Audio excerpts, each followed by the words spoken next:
안녕하세요. 사연에 빠지다의 DJ 민영입니다. 오늘도 두 가지 사연 준비되어 있는데요. 사연 시작하기 전에 구독과 좋아요 버튼 눌러주세요. 그럼 오늘의 사연 함께 만나볼게요. 안녕하세요. 얼마 전까지도 주부였던 여자 사람입니다. 세상에 시댁에서 힘들었던 여자들이 참 많아서인지 시댁을 칭하는 말들이 많죠. 전 개인적으로 시월드란 말이 참 가슴에 와닿습니다. 제가 몸담았던 그 시월드는 상식을 벗어나는 일들만 가득하고 저라는 사람에게만 인권이 없는 것 같았거든요. 요즘 중국 무협 드라마를 보면 주인공이 여러 번의 생을 겪으며 고생하는 내용이 자주 나오더라고요.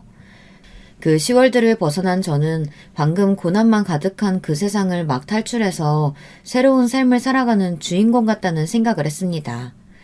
그 시월드에서 착취당하고 이용당하다가 버림받을 뻔했던 제 서글픈 이야기를 여러분들과 같이 공유하고 싶어 사연을 보냅니다. 이렇게 바보 같은 인생을 사는 사람도 있다는 걸 그냥 누군가는 알아줬으면 하고 글을 쓴답니다. 저는 어렸을 때 사고로 아빠를 잃었지만 능력 있는 엄마 덕분에 물질적으로는 다른 친구들보다 풍요롭게 자랐습니다. 풍요롭다는 건 사는데 불편함이 없었다는 걸 이야기하는 거랍니다. 돈이 없어서 수학여행을 못 갔다든지 가난해서 가지고 싶은 걸 못 가져 힘들었다든지 그런 경험들은 하지 않아도 됐었다는 말이죠. 그렇다고 돈 자랑하면서 살진 않았습니다. 엄마는 항상 평범하게 옷을 사주시고 학용품도 평범한 것들만 사주셨어요. 심지어 용돈 기입장도 쓰게 하셨어요. 특별히 가지고 싶은 게 있으면 왜 그게 꼭 필요한지 설명을 제대로 해야만 사주시곤 했죠. 그래서 집안이 풍요롭다는 걸 거의 자각하지 못하고 자랐습니다. 엄마 덕분에 지방에 살던 제가 그래도 서울에서 꽤 알아주는 대학의 회계학과를 졸업하고 재수해서 회계사 시험에 합격해서 동네에서 자랑이 됐어요.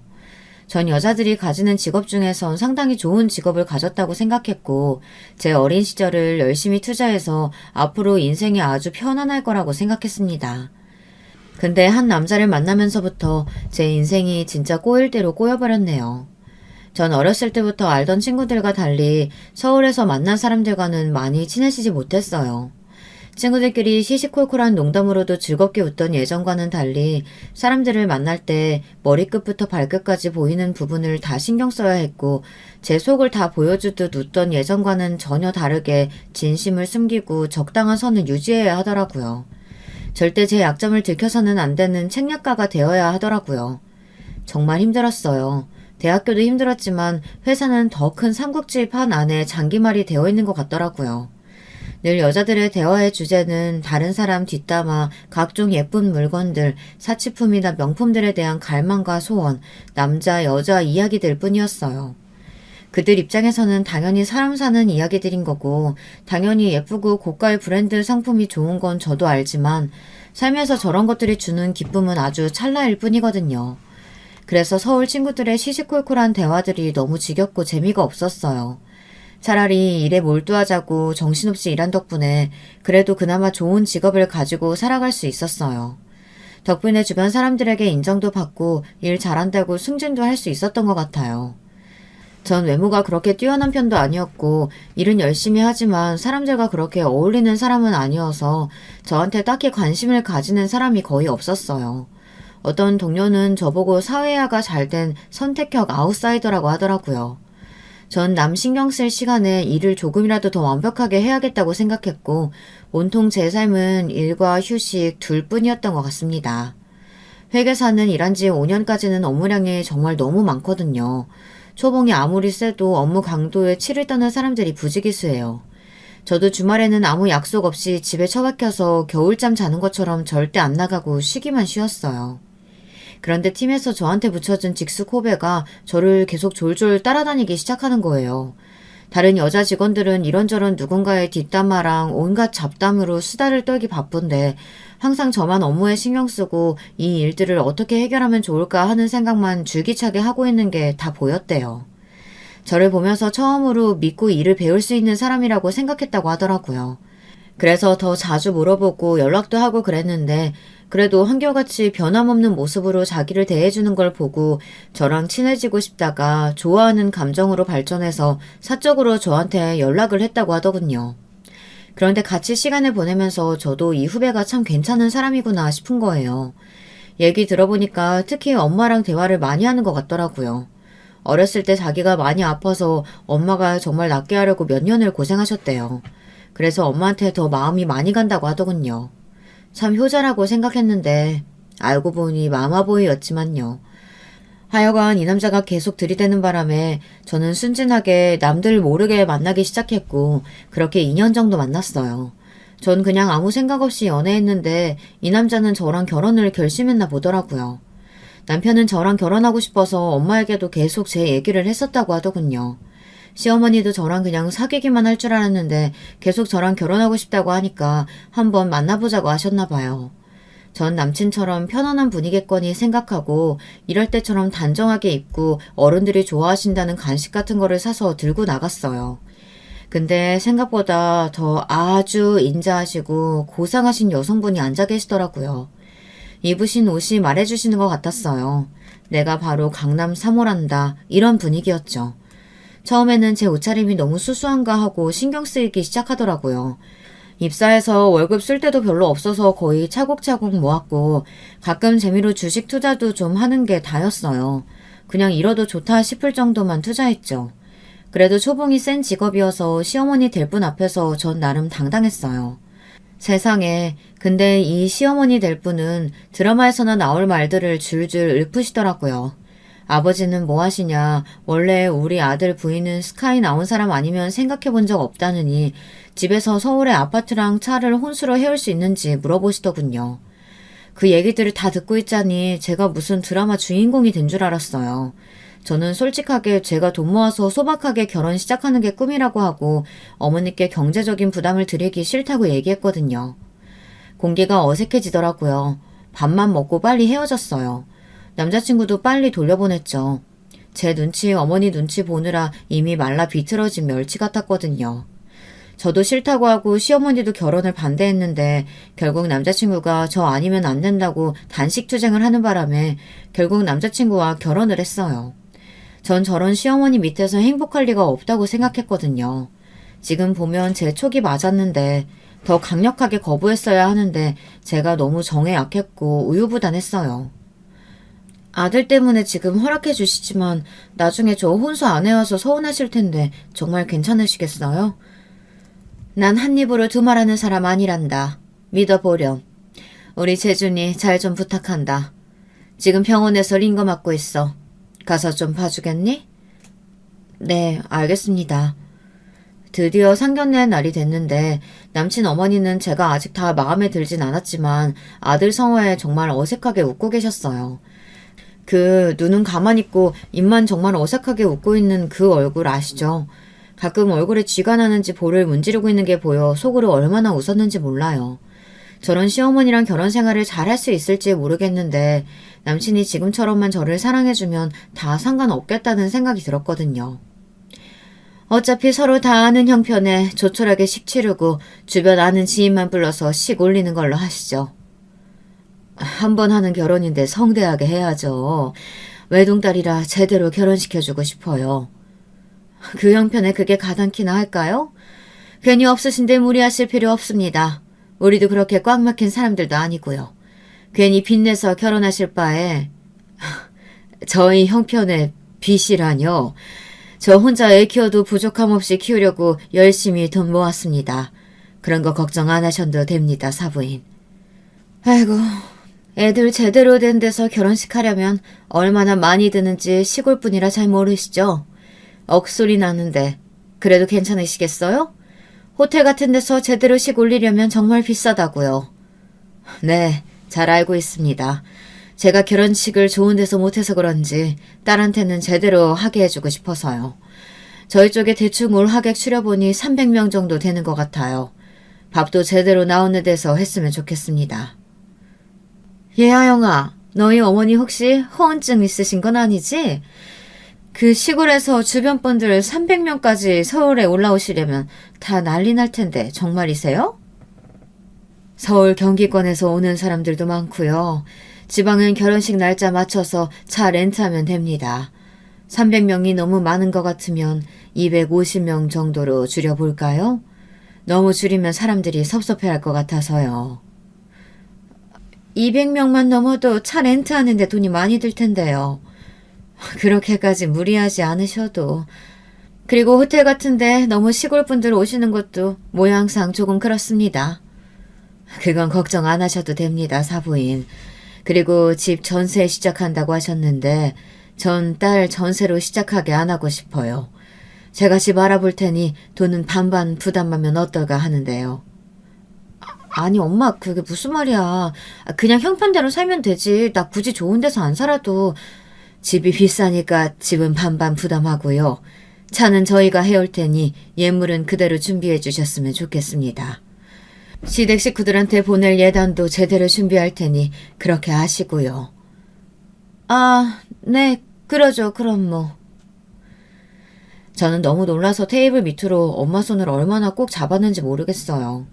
엄마는 그 여자 잘난 척하는 그 얼굴을 보니 부하가 치밀어서 그렇게 하셨다는데 저는 그날 밤 잠을 한숨도 못 잤어요. 엄마가 어쩌려고 저러시는 건지. 회사에 저희가 결혼한다고 청첩장을 돌렸는데 옆팀 강 과장님이 놀라서 저를 보러 오셨더라고요. 평소에 별 교류는 없었는데 늘 자주 우리 팀에 놀러오고 인사도 자주 해주시는 분이었거든요. 저랑 남친을 번갈아 보면서 사실이냐고 물으시더라고요. 맞다고 하니까 그랬구나. 축하해요. 하고 믿을 수 없다는 표정으로 가시더라고요. 제 착각인진 몰라도 순간 남친의 얼굴이 너무 의기양양한 표정이라 뭐지 했지만 곧 까먹어 버렸어요. 그렇게 결혼식 당일이 됐는데 우리 쪽에 하객이 너무 많더라고요. 화환도 너무 많이 와서 세울 곳이 없을 지경이었어요. 엄마, 저 하완 다 누가 보낸 거야? 엄마 지인이 저렇게 많았어? 그리고 다 무슨 회사 사람들, 업체 사람들이네? 저 사람들이랑 다 아는 사이야? 뭐지? 엄마, 나 몰래 혹시 다른 일 하는 거 있어? 다 누구야, 저 사람들? 하객도 돈 주고 산 건 아니지? 저 하완 엄마가 다 사서 보낸 거 아니야? 이 엄마가 원래 좀 마당발이잖아. 네가 어려서 잘 몰라서 그랬지. 내가 저걸 다 어떻게 사니? 오신 손님들은 옷차림도 다 죄다 부티나시는 분들이었어요. 남편 쪽보다 하객도 많고 하안도 많아서 시어머니는 시종일관 똥 씹은 표정이셨어요. 화안이 때 지어와서 더 놀 곳도 없으니 두 집안이 너무 비교가 되더라고요. 없는 집인 줄 알고 결혼을 한 해 만에 혼수를 한 해 만에 했는데 이건 일부러 속인 건지 뭔지 알 수 없다는 눈빛이셨어요. 저도 모르는 눈치인 걸 보시고 더 수상하게 생각하시는 것 같았지만 신랑 쪽 하객들이 신랑이 멋진 신부를 만났다며 다들 축하해 주시고 칭찬하니까 시어머니도 웃긴 하시더라고요. 제가 기죽을까봐 엄마가 너무 무리하신 것 같아서 제가 너무 죄송했어요. 하나밖에 없는 딸 시집 보내려고 기둥뿌리 다 뽑으신 건 아닌가, 엄마 노후 자금까지 싹 다 긁어모은 게 아닌가 해서 마음이 너무 무겁더라고요. 엄마는 제 결혼 자금으로 하려고 모은 돈을 썼으니 걱정 안 해도 된다고 안심시켜 주셨지만 그게 말이 안 되는 얘기잖아요. 남편 타라고 벤츠도 사주시고 말이 안 되는 상황들의 연속이었지만 안 되면 정말 내가 엄마 모시고 살아야겠다고 마음먹고 신혼여행도 다녀왔어요. 엄마는 말로는 못하겠다며 시댁에 인사가는 제 손에 편지 하나를 주시면서 시댁에 인사드리고 집에 가서 읽어보라고 하시더라고요. 집에 가서 읽어본 편지에는 사랑하는 내 딸아, 한 번도 입 밖으로 꺼내본 이야기들이 아니라서 어색하구나. 너는 하나뿐인 내 딸이니까 어딜 가더라도 가슴 펴고 당당하게 살아. 네가 원하는 건 내가 뭐든지 해주고 싶은 마음에 지금까지 정말 열심히 살았다. 이렇게 멋진 여자로 자라고 좋은 남자 만나서 결혼한 것도 정말 잘했지만 지금부터가 진짜 인생 2막이 열리는 거야. 네가 행복하지 않으면 엄마도 행복하지가 않단다. 그러니 무슨 일 있으면 참지 말고 불의를 보고 참지도 말고 네 양심에 맞게 네가 행복한 길로 계속 걸어가야 돼. 나는 언제나 네 버팀목이 되어줄 거니까. 알았지? 그리고 편지에 들어있는 카드에 돈 넣어뒀다. 이 돈은 네가 살다가 어려울 때나 네가 꼭 필요할 때 썼으면 해서 넣어뒀으니까 돈에 구애받지 말고 멋지게 살아라. 남편한테는 얘기하지 말고. 그리고 비밀번호는 아빠 생일이야. 알지? 사랑한다, 우리 딸. 사실 아빠는 아빠 생일날 돌아가셨어요. 엄마가 생일 파티 하자고 얼른 들어오라고 했는데 그날따라 회사 접대가 길어지고 술을 그렇게나 먹이더래요. 만취한 상태로 부랴부랴 오시다가 뺑소니를 당하셔서 생일이자 기일이 되셨어요.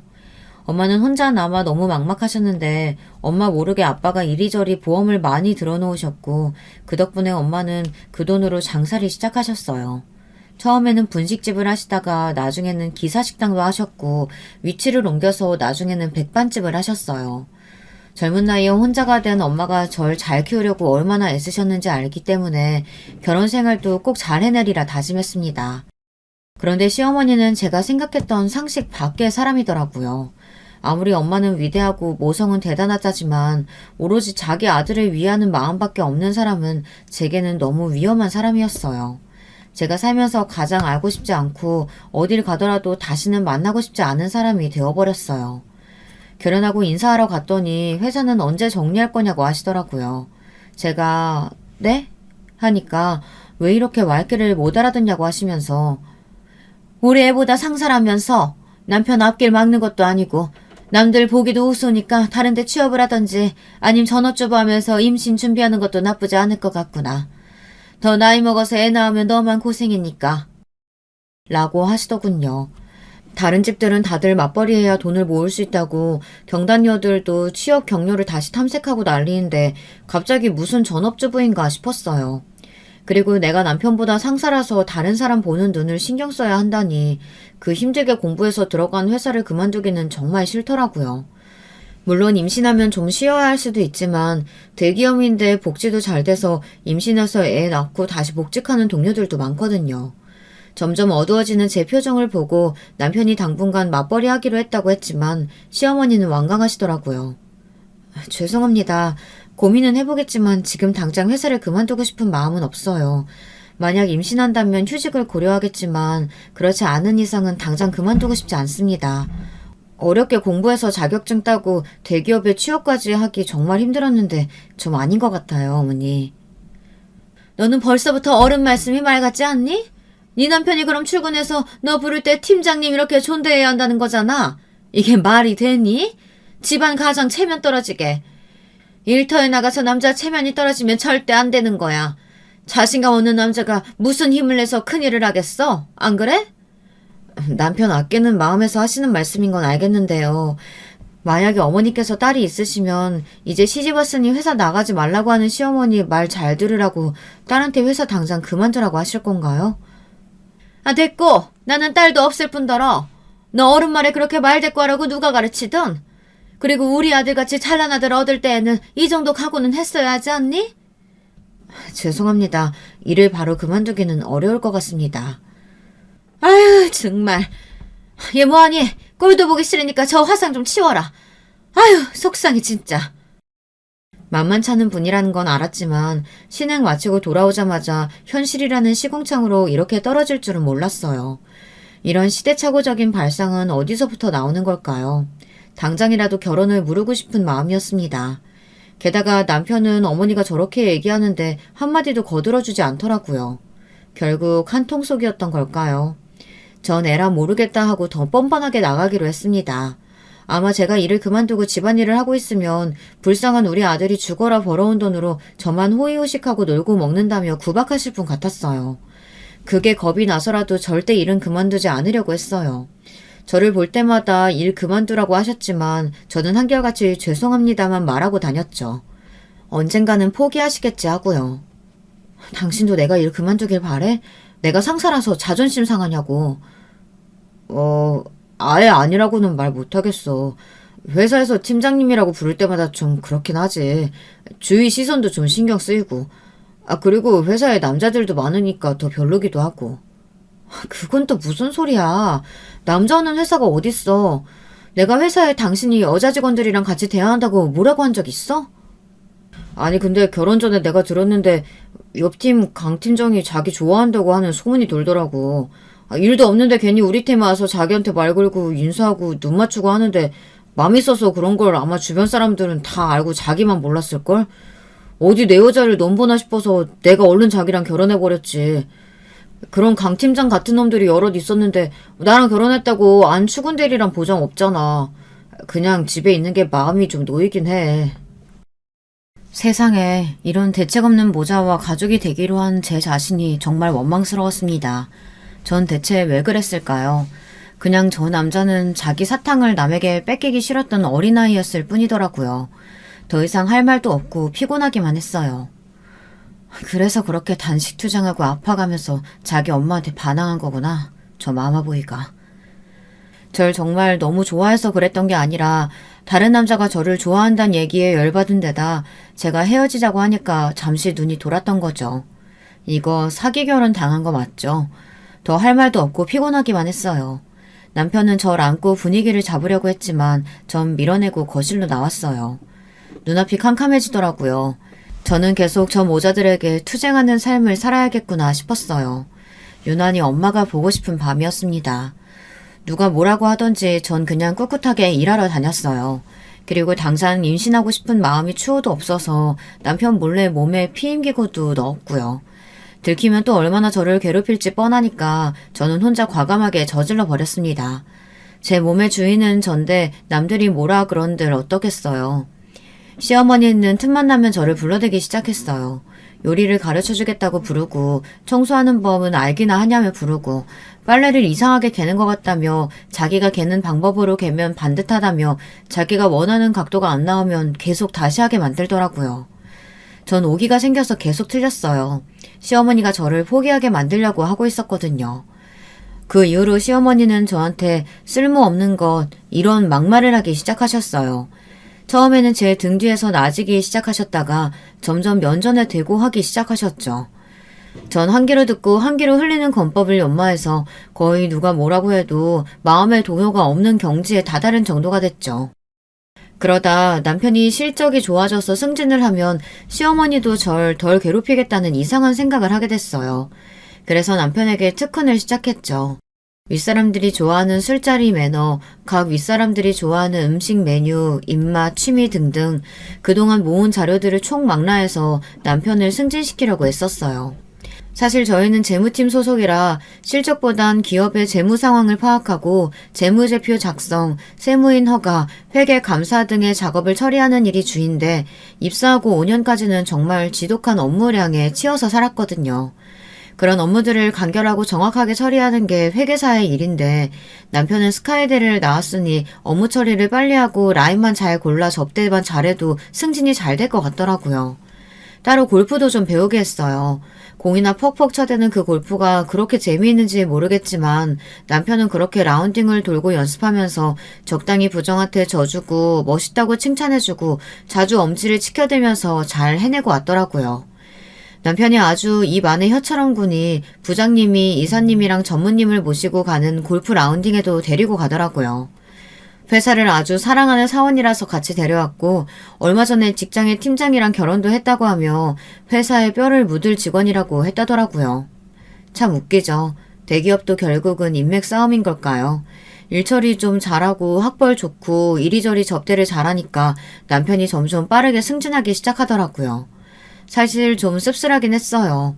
전 그래도 일 그만두는 것보다는 이게 낫다는 생각이 들었고요. 시어머니의 퇴사 강연은 그치지 않았지만 남편이 점점 승진을 하니까 정말 좋아하시더라고요. 저는 아예 박차를 가하려고 윗분들 사모 모임에 저도 운 좋게 끼게 되었어요. 잠시 무거운 짐도 좀 들어주고 일손이 부족할 때 도와줄 사람이 필요하다고 하는 말을 듣고 남편이 저를 적극적으로 추천했대요. 이렇게 외조를 하게 될 줄은 정말 몰랐는데 남편들이 모여서 골프 치며 유대관계를 끈끈하게 할 때 사모님들은 차 마시고 남편 자랑하고 아이들 얘기하며 유대를 돈독히 하더라고요. 그 사이에 집에 뭐가 필요하다, 이런 제품 정보 들어봤냐, 뭐 이런 것들을 다 해결해주고 다녔어요. 일하기도 바쁜데 저런 것들까지 알아보려니 정말 쉽지 않더라고요. 어쩌다 전무님 부인이랑 대화를 하게 됐는데 자기가 드라마에서 본 어떤 조명이 너무 마음에 드는데 어떻게 찾아야 할지 모르겠다고 하더라고요. 모양만 대충 알려준 걸 제가 운 좋게 찾아버려서 바로 전무님 댁으로 보내드렸어요. 생각보다 가격이 비싸지 않아서 그냥 선물 드리는 거라고 보내버렸죠. 그 다음부터 좀 티나게 저를 데리고 다니시고 예뻐하시더라고요. 주말에 꽃꽂이를 배우는데도 따라가서 고급 정보들도 알아내고 좋은 이미지만 얻으려고 애썼어요. 우리 남편이 빨리 임원이 돼서 제가 일 그만두고 같이 우리 모임에 정식 멤버로 들어오면 너무 좋겠다고 하더라고요. 저도 정말 그렇게 됐으면 좋겠다고 마음에도 없는 말을 해버렸어요. 계속 연기하다 보니 이 여자들도 정말 외로운 사람들인 것 같더라고요.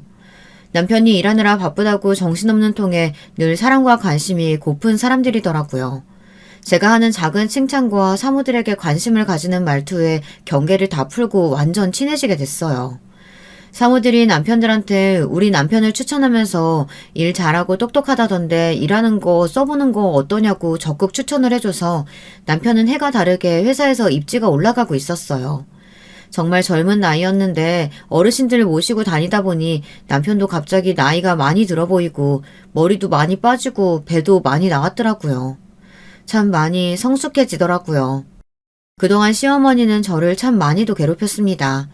일이 바쁜데 꼬박꼬박 김장도 하게 하시고 각종 제사에다 시부모님 생신 잔치상까지 다 떠넘기셨고요. 그럼에도 잘했다 소리 한 번 못 들었어요.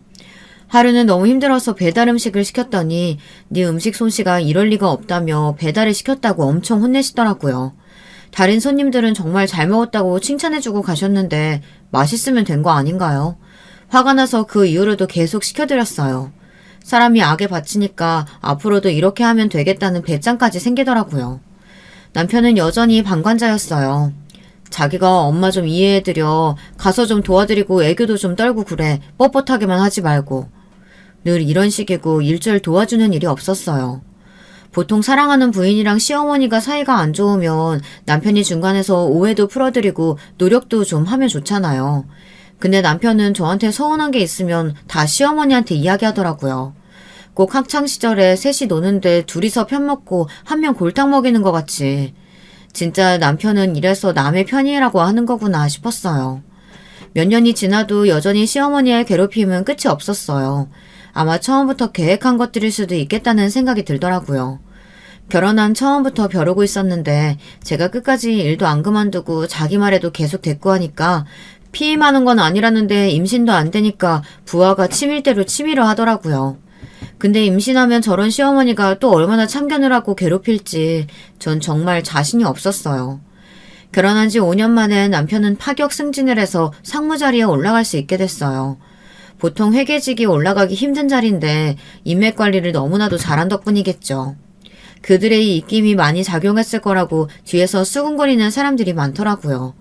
절 보고도 수군거렸지만 뭐 어쩌겠어요. 다 저 살자고 그렇게 한걸요. 전 여전히 제 일만 열심히 집중하고 했고 또 한편으로는 사모들이랑 만나서 수다도 떨고 힐링하곤 했어요. 전에는 접대나 모신다는 느낌이 강했는데 이제는 좀 친해진 탓에 남편 자랑뿐만이 아니라 남편 뒷담화도 하고 듣는 지경에 이르렀어요. 그러고 나니까 스트레스도 좀 풀리더라고요. 특히 시댁 뒷담화 하다가 놀란 건 그렇게 잘 살고 풍요로워 보이는 그들에게도 시월드는 존재한다는 점이었어요. 이사직으로 승진한 남편은 자기가 잘나서 그런 줄 착각하고 있었어요.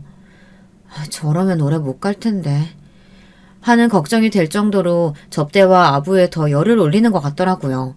맡은 일도 제대로 해내야 할 텐데 걱정이 됐지만 저는 그냥 제 일에 집중하고 조용히 살려고 했어요. 근데 남편이 자기 이사실로 저를 부르더라고요. 승진하니까 이런 방도 내어주고 좋겠네 하니까 피식하고 웃더군요. 그러면서 자기가 일이 바빠서 그러니까 이 서류들 좀 정리하고 처리하라고 하더라고요. 하나하나 꼼꼼히 읽어보고 처리해야 하는 일들이 가득한데 이걸 저보고 하라니 말도 안 되는 짓이었죠.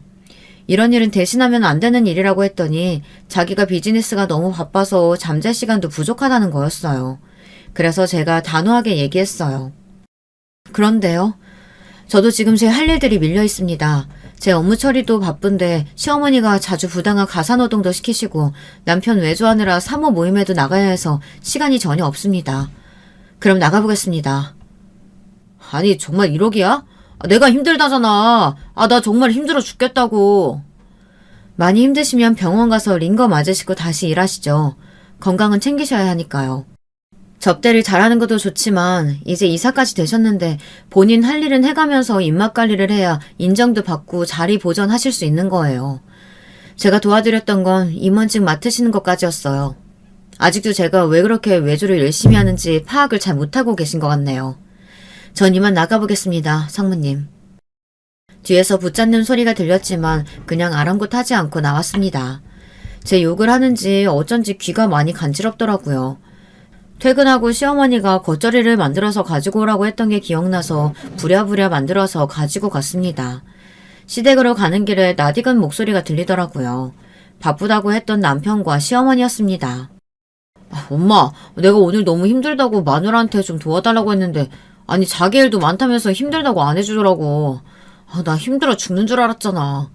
다른 사람 맡길 일이 아니라서 마누라한테 얘기한 건데 진짜 사람이 왜 그렇게 꽉 막힌 건지 모르겠어 진짜. 나 힘들어. 아유 그 쓸모없고 대바라진 게. 아니 왜 애도 못 낳고 남편 제대로 도와주지도 않고 하필 그런 물건이 우리 집에 들어와서는. 아들, 엄마 진심으로 얘기하는 건데 이제 그 쓸모없는 물건 내다 버리자. 너 이제 임원도 됐고 재혼하려고 하면 훨씬 더 좋은 집에 갈 수 있어. 제대로 된 집에서 제대로 교육받은 참한 여자 내가 알아볼게. 나도 더 이상은 이렇게 못 살겠다.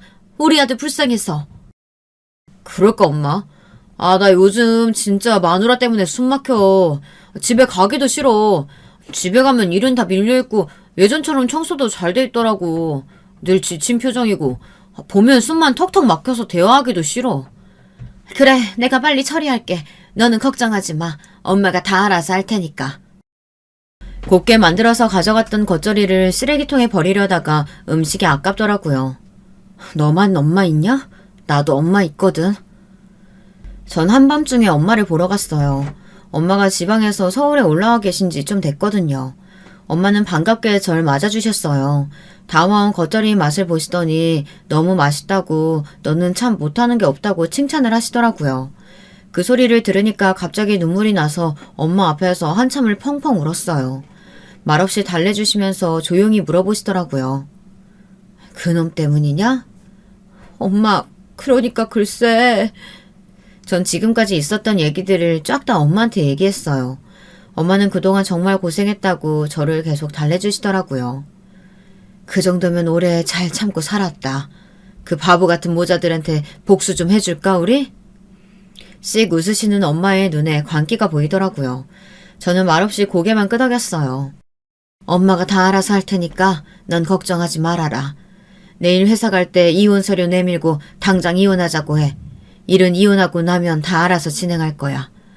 내일 비서 시켜서 점심때 너한테 이혼 서류 전달해 줄게. 엄마 개인 비서도 있어? 와 멋있다. 엄마 대체 뭐 하는 사람이야? 너희 엄마 최강센 슈퍼 히어로지. 엄마 때문에 잠시 웃었어요.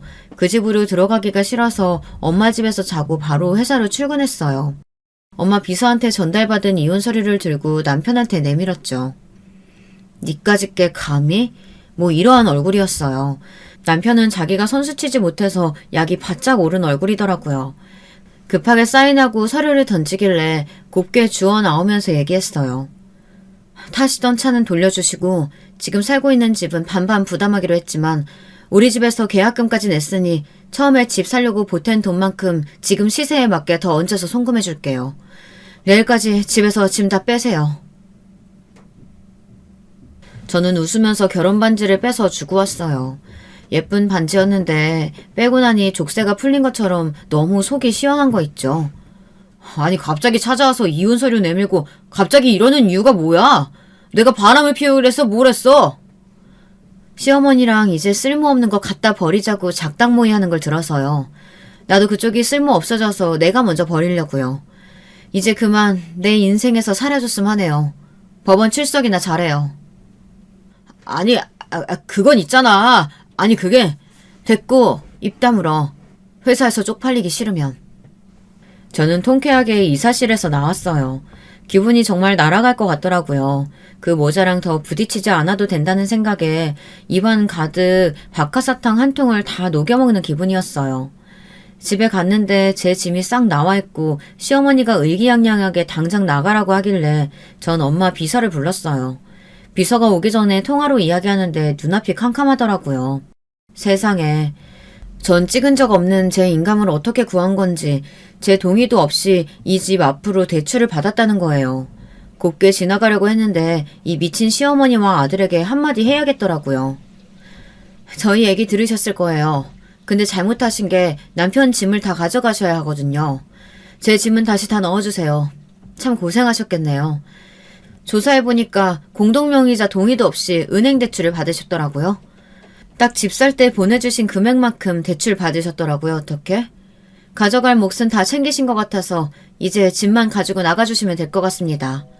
곱게 나가지 않으면 사문서 위조로 깜빵 가는 수가 생기실 거예요. 뭐? 이게 진짜 미쳤나 보지? 내 아들 집에서 내가 어딜 가? 가려면 네가 나가! 저는 더 상대하지 않고 경찰을 불렀어요. 경찰은 상황을 듣더니 시어머니께 우선 짐을 챙겨서 대구로 가시는 게 좋겠다고 하더군요. 시어머니는 악다구니를 쓰며 버티다가 자기 아들을 불렀어요. 근데 아들이 이러다 우리 큰일 난다며 짐을 대충 챙겨서 시댁으로 가더라고요. 비서는 전에 시어머니가 부동산 사업에 투자하셨다가 실패해서 빚이 많이 생겼고 그걸 메꾸려고 우리 집을 담보로 대출을 몰래 한 것 같다고 하더라고요. 진짜 진상도 그런 진상이 없어요. 누가 보면 둘이 가족인데 제가 업등이나 더부살이로 끼어 산 것처럼 저만 가족이 아니었던 것 같아요. 그런데 이제 그 사람들이랑 같이 안 살아도 되고 더 신경전 하지 않아도 된다니. 아, 얼마나 속이 진짜 시원한지. 제가 정말 많이 참고 살았거든요. 그렇게 많은 나이도 아닌데 그동안 시어머니 때문에 스트레스 받아서 흰머리가 정말 많이 생겼어요. 며칠 후에 회사에 갔더니 뭔가 분위기가 시끌벅적하더라고요. 다들 왜 이러나 했더니 곧 임시 주주총회가 열린다고 하더군요. 갑자기 웬 임시 주총이래? 그랬는데 엄마가 또 주주총회에 참석을 하신다는 거예요. 세상에 이건 또 무슨 소리인가 했더니 아니 엄마가 글쎄 우리 회사 대주주이시더라고요. 그리고 절 도와주셨던 비서 아저씨가 엄마가 백반집을 하시면서 알게 된 펀드 매니저 아저씨라고 하시더라고요. 백반집이 위치가 좋아서 주변에 큰 회사들, 특히 금융계열 회사 사람들이 많았어요.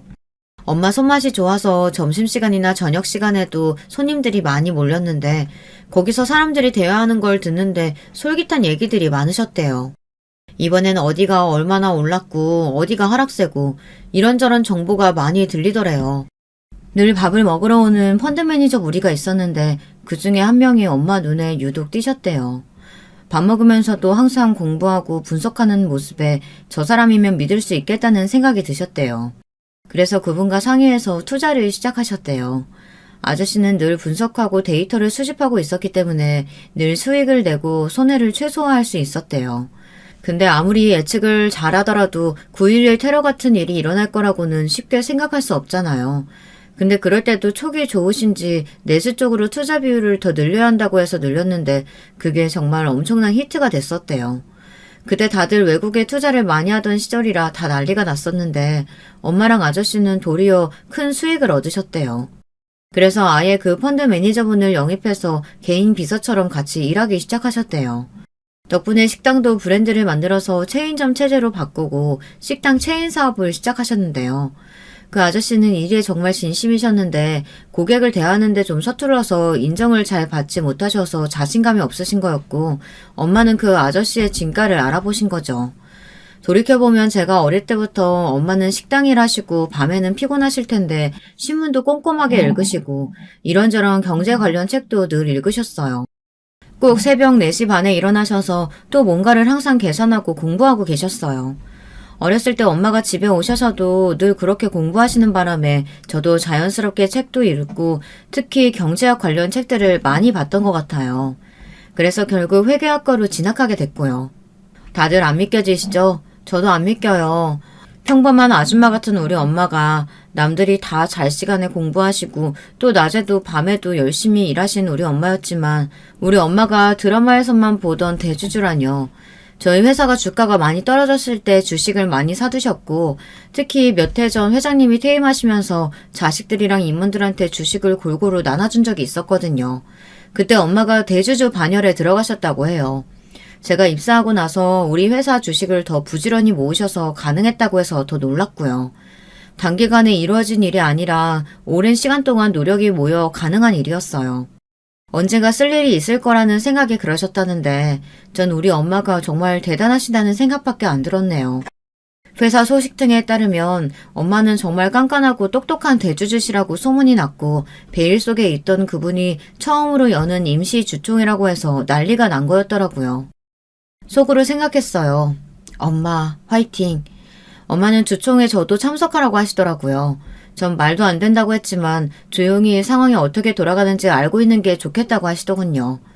그리고 제 이름으로도 주식을 사뒀기 때문에 당연히 참석하면 된다고 초대장을 저한테 주시더라고요. 회사 직원 신분으로 주총에 참석하니까 기분이 되게 새롭더라고요. 오늘 임시주총이 열린 이유는 회사의 품격을 떨어뜨리는 몇몇 임원진의 추태와 만행들 때문입니다. 저도 오래 회사에 몸담은 임원들에게 이렇게 하는 게 맞는가 하는 생각을 했어요. 하지만 이건 정도를 넘어선 지 오래인 것 같아 이렇게 다들 모이시라고 하게 된 겁니다. 비서가 나와서 이런저런 자료들을 공개하는데 눈뜨고 못 볼 광경들만 가득하더라고요. 매일 접대했던 게 고급 롬살롱에서 아가씨 불러서 옷 벗고 노는 것들이었고 그 아가씨들을 골프 치는 것까지 부르고 코스 돌면서 만지고 돈 찔러주고 또 그 아가씨들을 거래처 사장님들께 접대시키고 보면서 속이 메스꺼렸어요. 그러니까 저 인간이 저렇게 아저씨처럼 변해버렸구나 싶었죠. 남편은 놀라서 고개도 못 들고 있었어요. 몇몇 연루된 임원진은 더 문제를 크게 만들기 전에 스스로 그만두고 나가줬으면 좋겠다고 하시더라고요. 열심히 일해서 회사를 지켜나가는 직원들한테 부끄럽지도 않냐고 하시며 저기 놀고 먹고 마시는 모든 경비를 법카로 긁었다는 사실에 더 분노가 치밀어 오른다고 하셨어요. 관련자 명단을 화면에 띄우더라고요. 전 남편의 이름이 대문짝만하게 포함돼 있었어요. 이분들은 알아서 퇴사하셨으면 좋겠는데 다른 분들은 어떻게 생각하시냐고 하시니까 다들 자진 퇴사에 동의한다고 하더라고요. 저도 손들었어요. 저렇게 더러운 접대하는 회사에 다닌다는 게 좀 부끄럽기도 하고요. 그 정도로 놀았던 사진들이 너무 문란하고 처참했어요. 저건 인맥을 관리하는 정도가 아니라 거의 진시황 놀이를 했던 거더라고요. 어렵게 외조까지 해서 임원을 만들어놨더니 하는 짓이 정말 내가 뭔가 잘못된 길로 빠지겠나 하고 아무리 생각해도 내가 저런 짓 하고 다니라고 하진 않았던 것 같은데 착잡하더라고요. 결국 남편은 회사에 사직서를 내고 나갔습니다. 다 끝났다고 생각하니 시원섭섭하더라고요. 회사 동료들이 눈치를 보다가 괜찮냐고 어떡하냐고 그래서 사실 미리 말 못했는데 우리 이혼한 지 좀 됐다고 얘기했습니다. 그래서 저랑 상관없는 일이니까 마음껏 씹으셔도 된다고 웃으니까 사람들이 더 안절부절 하다가 그냥 다들 실소를 터뜨리고 말았어요. 그때부터 또 어떤 분들은 저를 공주님이라고 부르시더라고요. 제가 무슨 공주님이요? 이랬더니 주주총에 참석했던 저와 제 엄마를 알아보신 분들이 계셨더라고요. 이미 소문이 파다하게 난 것 같아요. 회사 생활이 아주 편해졌거든요. 저를 보고 방실방실 웃어주는 사람들 뿐이어서 웃어야 할지 울어야 할지 모르겠지만 전 여전히 제 일 열심히 하며 회사 생활을 하고 있습니다. 한 달쯤 지나서 시어머니가 친정집에 찾아왔다고 해서 갔더니 시어머니가 무릎 꿇고 빌고 계시더라고요. 사부인, 제가 모자랐습니다. 제가 대주주이신 걸 알아보지도 못하고 정말 죄송합니다. 예전 생각해서 저희 아들 좀 살려주세요. 애가 페인처럼 집에서 술만 퍼마시고 있어요. 저러다 사람 하나 잡을 것 같아서 그럽니다. 좋은 대학에 좋은 회사 들어간 아들이 너무 자랑스럽고 소중해서 그런 아들이랑 살고 있는 며느리가 미워서 제가 머리가 돌았었나 봅니다. 품 안에 자식이고 놓아줬어야 하는데 그때는 잘 몰랐어요. 이제 와서 후회한다고 한들 늦었단 거 알지만 자존심 다 내려놓고 이렇게 와서 핍니다. 아들이 다시 복직할 수 있도록 도와주세요. 내 자식 소중하면 남의 자식도 소중한 법입니다. 내 딸이랑 결혼하겠다고 난리를 친 아드님이 고마워서 벤츠도 사주고 편하게 살라고 집도 크게 투자해서 얻어줬는데 은혜를 원수로 갚으셨네요. 인과응보라고 하죠. 돌아가세요. 더 볼 일 없을 겁니다. 그리고 아들은 자기가 치른 죄값 자기 스스로 치르고 있는 거니까 어머니 정성으로 잘 회생시키세요. 자기가 저지른 잘못을 스스로 반성하고 고치고 일어서지 않는 한 아들에게 앞으로 발전은 없을 겁니다. 좀 고민하고 힘들어한다고 죽지 않아요. 죽을 것 같으면 어머니가 말리셔야죠. 제가 해드릴 일은 더 없을 것 같습니다. 돌아가세요. 힘없이 돌아가는 시어머니 뒷모습이 안타까웠지만 다 자기가 한 대로 받는 걸 어쩌겠어요. 전 앞으로 어떻게 살아야 할지 고민도 많이 해보고 다시 경제학 관련된 책도 읽고 있어요. 주주총회 때 엄마 모습이 너무 멋지더라고요. 기업의 재무팀에 있으면서 돈이 어떻게 움직이고 굴러가는지 잘 파악하게 됐으니 더 큰 돈의 흐름도 알고 있으면 좋겠다는 생각이 들더라고요. 엄마한테 노하우도 좀 전수받으려고 합니다. 세상은 급변하고 저도 그 급변하는 시대에 살면서 뒤처지지 않고 열정 넘치게 살아가 보려고 해요. 잠시 인연이 아닌 남자를 만나 정체됐지만 세상엔 여자가 꼭 주부로 살아야 하는 법만 있는 건 아니니까요. 그래도 좋은 남자 만나면 자식은 낳고 싶다는 생각도 이제 드네요. 어쩌면 전 남편이랑 살면서 피임했던 게 제 인생의 신의 한 수였던 것 같기도 하고요. 정말 사랑하는 사람, 함께하면 더 행복할 사람과의 아이를 가지고 싶어요. 구구절절 이렇게 긴 사연 들어주셔서 정말 감사합니다. 사람들이 살아가는 모습에는 여러 가지가 있잖아요. 제 인생은 그렇게 재미있는 인생도 아니었어요. 전 무뚝뚝한 사람이지만 그래서 더 큰 기복 없이 살아갈 수 있었던 것 같기도 해요. 감정에 치우쳐서 살다 보면 제 중심이 사라지는 듯한 느낌이라 늘 소신을 가지고 열심히 살아가려고 합니다. 앞에 말했던 것처럼 그런 남자에게 속아서 결혼하고 많이 참고 살았지만 이제부턴 한번 크게 아팠으니 더 잘 살아갈 수 있다고 마음먹고 더 힘차게 살아가려고 해요. 그리고 웃긴 건 제 사모님 인맥들은 여전히 살아남아서 자주 모임을 가지는데요. 이제는 접대가 아니라 사회에서 만난 좋은 언니들이랑 친목 도모하는 느낌으로 만나고 있어요. 같이 대화하고 취미생활 공유하고 좋은 차나 좋은 고기나 해산물 있으면 서로 나누고 또 맛집도 가고요. 높으신 분들과 어울려서 거만해지거나 하는 건 전혀 없고 세상 사람 사는 거 다 똑같구나 하면서 살아가는 공부를 하는 중이랍니다. 전 남편 뒷바라지 하다가 덕분에 멋진 사회 친구들을 얻었네요. 인맥은 이렇게 넓혀가는 건데 전 남편은 아마 그걸 몰랐던 것 같네요. 여러분들의 하루에도 좋은 사람들만 가득가득하길 바라봅니다. 다들 행복하세요. 이제 저도 정말 엄마랑 행복하려고요. 여러분, 두 번째 사연 시작하기 전에 좋아요, 구독 꼭 눌러주실 거죠? 그럼 두 번째 사연 바로 시작합니다. 안녕하세요. 저는 경기도 하남에 살고 있는 70대 여자입니다. 아들 둘이 있고 진즉의 남편은 20년 전에 세상을 떠났답니다. 옛말에 아들 둘 키우는 여자는 신이 버린 여자라는 우스갯소리가 있었습니다만 제 인생을 돌아보니 그다지 농담으로 넘기기 힘든 얘기 같아요. 왜냐면 실제로 전 아들 두 녀석 키워내며 아주 보통 고역을 앓은 게 아니었거든요. 물론 아들 녀석들 키우면 그렇게 여자들이 억세지고 피도 자주 보고 고함만 지르고 산다고 하잖아요. 그런데 제가 우리 아들놈들 때문에 속 썩은 건 꼭 그런 부분 때문만이 아니었어요. 이 녀석들이 자기들이 클 만큼 컸다고 생각했는지 멋대로들 사업을 벌이더라고요. 하여간 사업 문제, 돈 문제 엮이면 답도 없다더니 그 무렵 때 제가 얼마나 잔병을 달고 살았는지 몰라요. 특히 큰아들은 그렇게 답답한 구석이 많았어요. 엄마, 이번에 영일이가 하는 사업 나도 같이 하려고. 들어보니까 진짜 괜찮은 것 같아요. 엄마도 알겠지만 내가 지금 할 줄 아는 게 뭐가 있겠어. 영일이는 똑똑하고 친구들도 많고 옛날부터 잘하는 거 많았잖아. 형제끼리 같이 열심히 하다가 잘 되면 나도 내 걸로 뚝 떼서 가져오면 될 것 같아. 다른 사람들은 이런 기회도 없는데 난 동생 잘 둬서 좋은 기회 생겼으니 투자해야지 뭐. 이렇게 말을 하는 우리 큰아들 영철이는 말마따나 참 여러모로 둔감한 애였어요. 세상을 살아가는 잔기술이 없다고 해야 하나 맨날 묵묵하게 똑같은 일만 고집하던 지아빠랑 아주 닮았다고 볼 수 있죠. 성실한 거야 좋긴 하지만 투자라든지 사업 같은 걸 자기가 주도하는 거랑은 영 안 맞는 애였어요.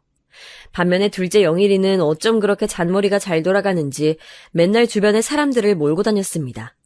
하지만 그런 반면에 사고도 많이 쳤어요. 제가 몇 번을 야단치기도 했었고요.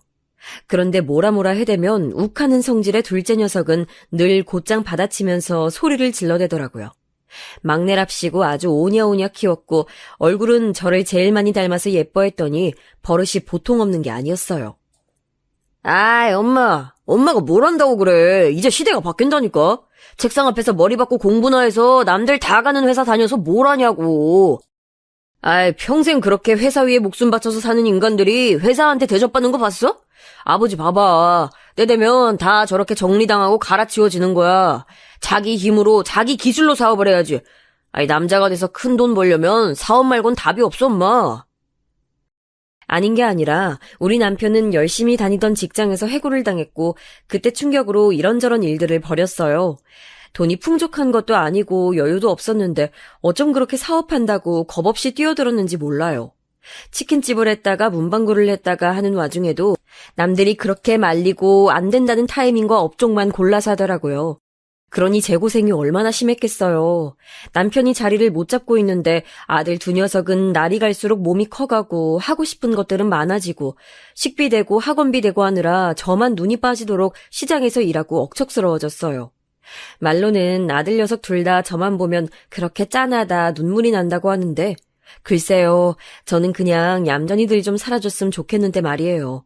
특히나 둘째 영일이가 그렇게 감정적이고 눈물이 많았어요. 엄마, 난 엄마 생각만 하면 그렇게 눈물이 나. 아니, 얼마 전에 무슨 노래 가사를 듣는데, 아니, 글쎄 어머니가 짜장면이 싫다고 하셨어. 이런 가사가 있더라. 그거 보면 영락 없는 우리 엄마 얘기 맞다니까.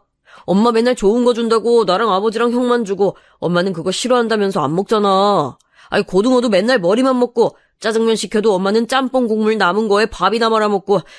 아유, 나 진짜 엄마 아주 호강하게 애들일 거야. 아니, 그게 내 인생 목표야, 엄마. 이렇게 말하면서 눈물을 글썽이는데 아주 이 말을 듣는 그 순간 몇 초 정도는 저도 눈물이 그렁그렁했어요. 실제로 제 삶이 저랬거든요. 시장에서 장사를 하다가 마트로 옮겨가고 거기서 일 잘한다고 매니저도 하고 나중에 조그맣게 투자도 받고 해서 음식점도 열고 했어요. 하지만 철저히 남편과는 분류해서 제 힘으로 혼자 일어섰답니다. 남편이 하고 있는 일들을 보면 둘이 같이 하는 순간 망할 것 같더라고요.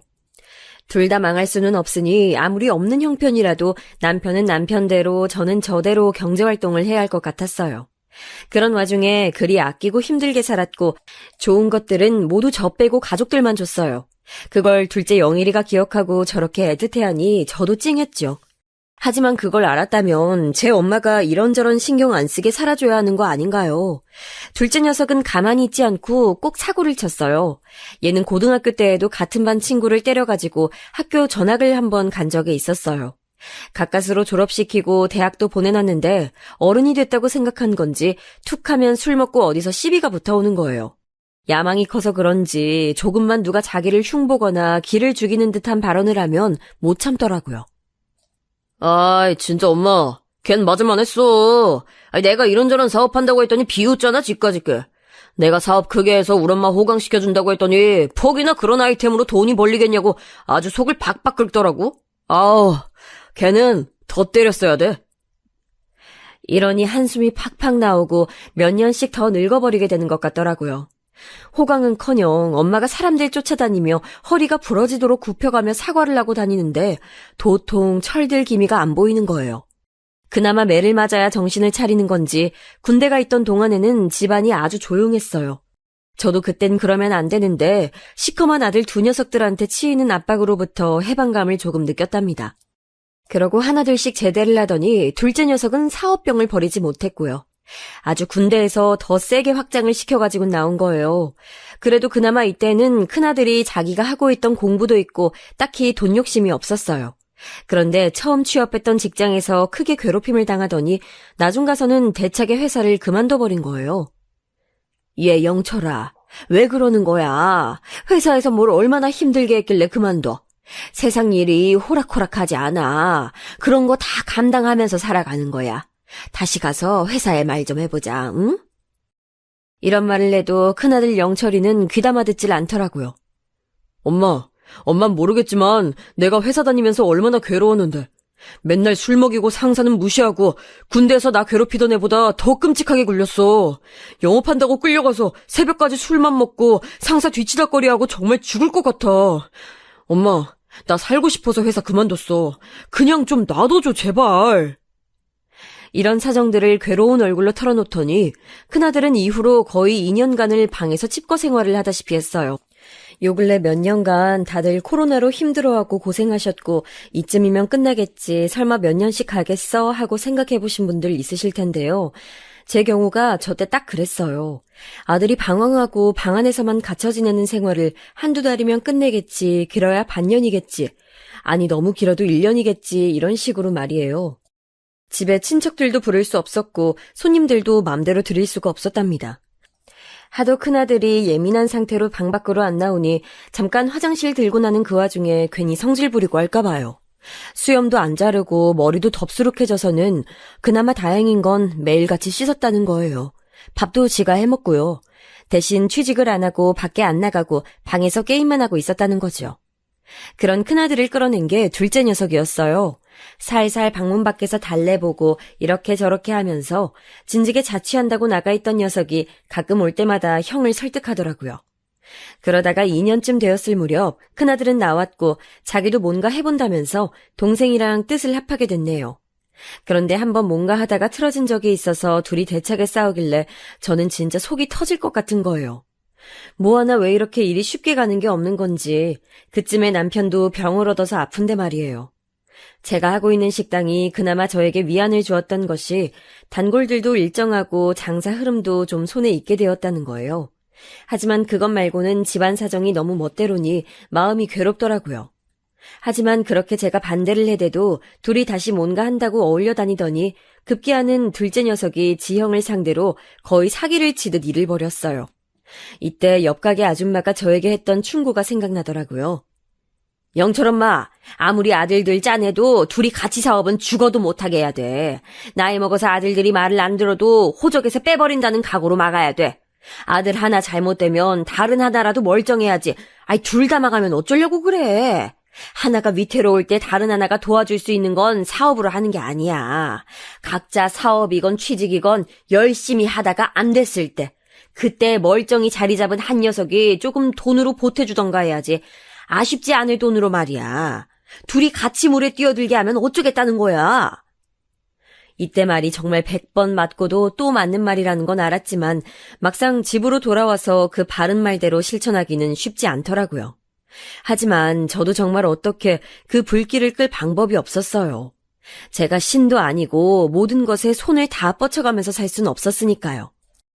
그런 와중에 둘째 녀석이 자금을 융통한답시고 제 형 이름으로 금전적인 사고를 쳐버렸고 큰아들은 본인 수중에 갖고 있던 돈 얼마만 남긴 채 졸지에 신용불량자가 돼버리고 말았어요. 아들은 저에게 전화가 와서 온갖 저주 섞인 말들을 퍼붓더니 신용불량이라도 회생하도록 도와준다는 제 말을 듣지도 않더라고요. 엄마, 나 진짜 세상이 진저리가 난다. 영일이 그놈 진짜 2번 다시 안 볼 거야. 엄마 돈? 엄마가 무슨 돈이 있어? 뭘 할 수 있는데? 큰아들은 엄청나게 상심이 큰 상태로 얼마간 방황을 하다가 결국엔 자기 살 길 찾겠다면서 집을 나갔어요. 영철아, 그러지 마라, 어? 엄마가 어떻게든 방법 찾아볼게. 대책도 없이 그냥 나가면 어떡해. 그리고 당분간 영일이 꼴도 보기 싫겠지만 얘기는 잘 끝내놓고 나가야지. 조금만 진정 좀 해보자, 어? 아이, 됐어요, 엄마. 나 지금 걔 보면 사고 칠 것 같아. 그냥 이렇게 나가게 놔둬달라고요. 내가 알아서 연락할 테니까 그냥 좀 두세요, 제발.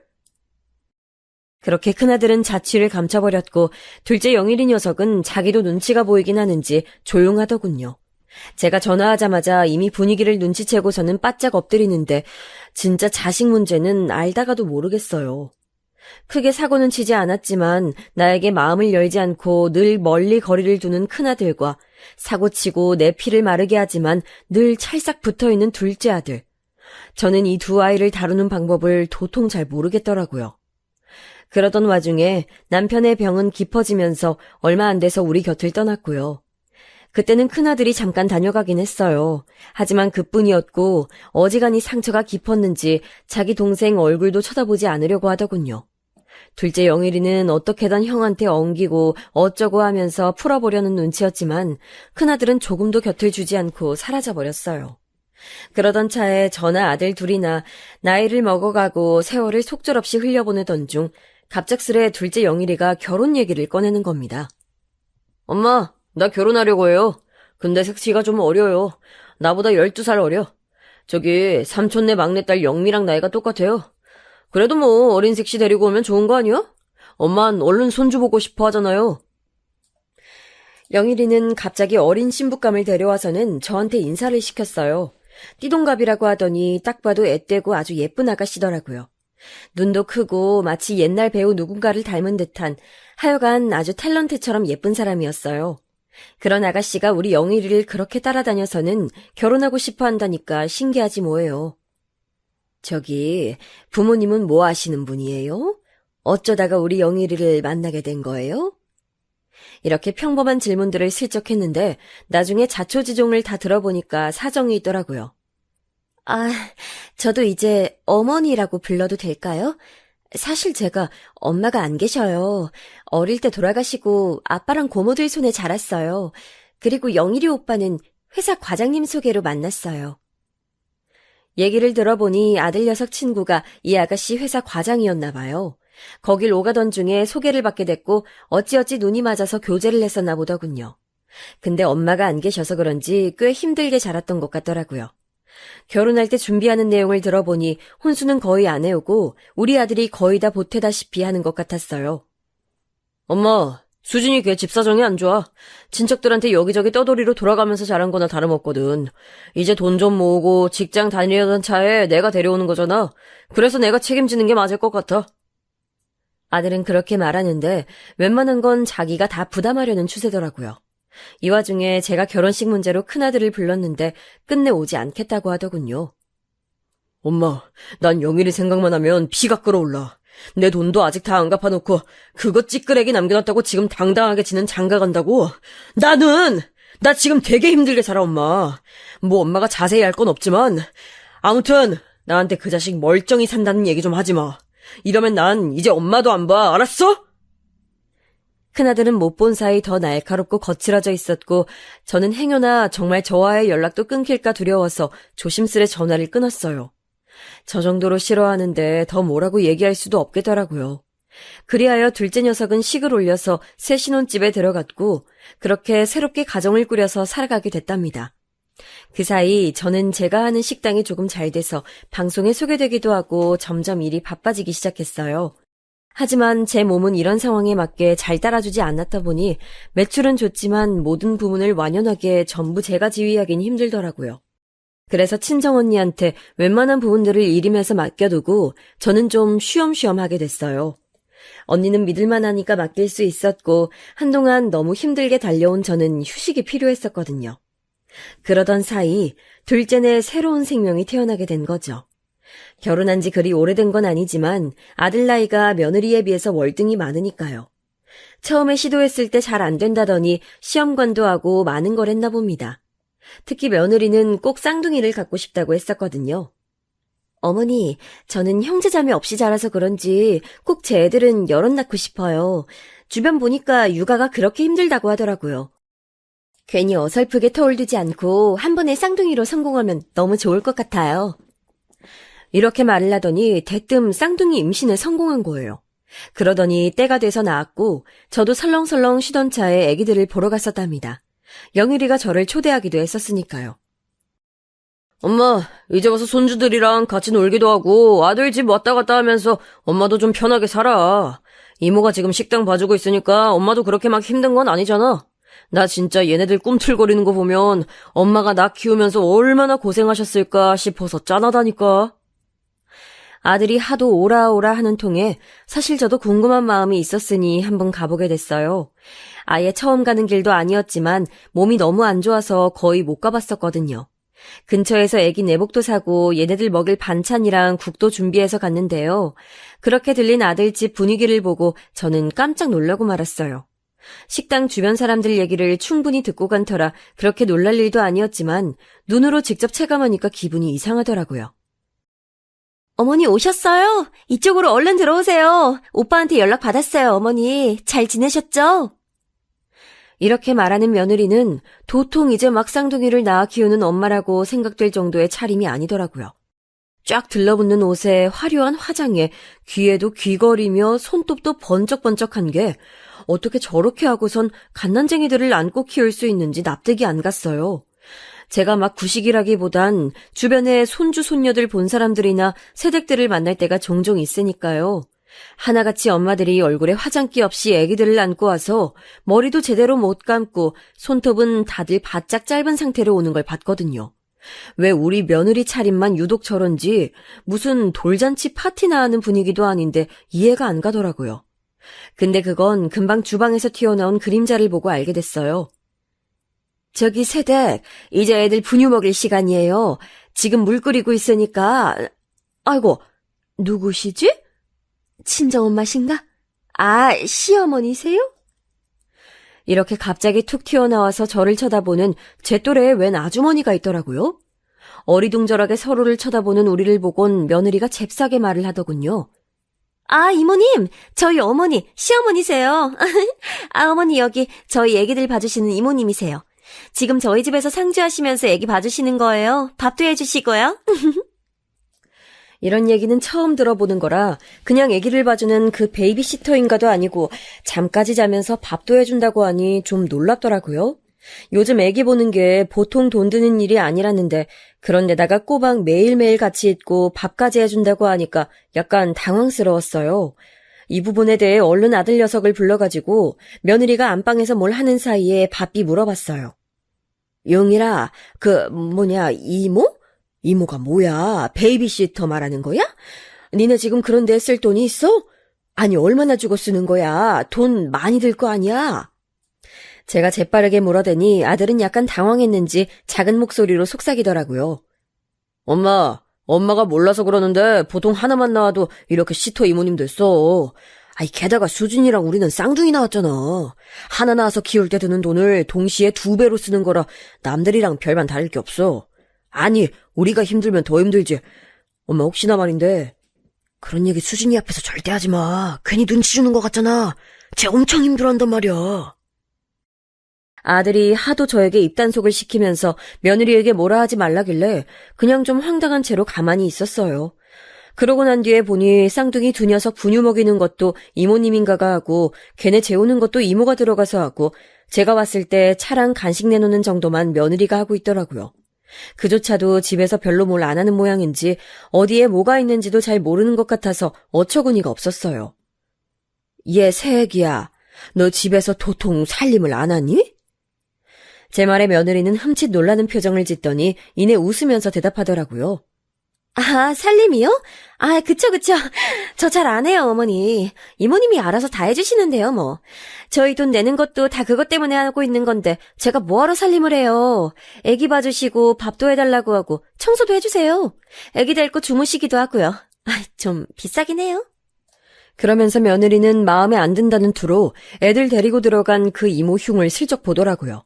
듣던 중에 마지막 문단에서 저는 눈이 튀어나올 듯 깜짝 놀라버렸어요. 사실 쌍둥이 케어하면서 밥이랑 청소랑 잠까지 자는 거 힘든 거 저도 알아요. 근데 그래서 가사 도우미 이모님 따로 쓰려고 했는데 자기 돈 필요하다고 구태여 본인이 하시겠다는 거예요. 근데 그런 거 치고 청소가 막 깔끔하진 않아요. 지난주엔 저보고 청소기로 잠깐 여기 밀어달라고 하시더라고요. 어이가 없어요. 아이, 그럴 거면 우리가 뭐하러 돈 5,600 줘가면서 쓰겠어요.